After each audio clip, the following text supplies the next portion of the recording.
கறி நல்லி எலும்பு தெரியுத.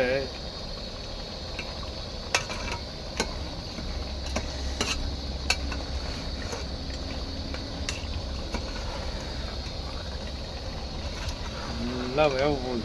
தண்ணியை ஊற்றி ஃபஸ்ட்டு நல்லா ட்ரை ஆகணும். ட்ரை ஆகணும்னா அந்த காரம் ஃபுல்லாக கறியில் ஏறும். இப்போ தண்ணியை நம்ம ஊற்றினோன்னா என்ன ஆகும், கறி டேஸ்ட் இருக்காது.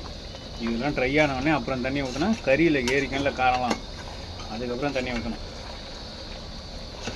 ஃபஸ்ட்டே நம்ம தண்ணி ஊற்றி வச்சோன்னா அது குக்கர்லனா கரெக்டாக இதாக செட் ஆகும்.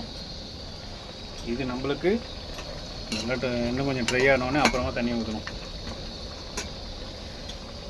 இது அப்படியே ட்ரை பண்ணிட்டு ரசம் வச்சுக்கலான்னு நினைக்கிறேன்.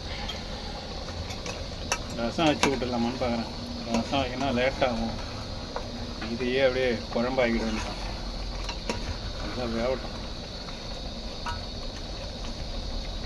நல்லி எலும்பு தான். நல்லி எலும்பு இருக்கு பாரு உள்ள.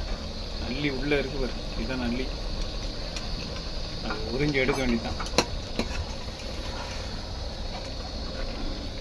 அனல் பறக்க வேகட்டும்.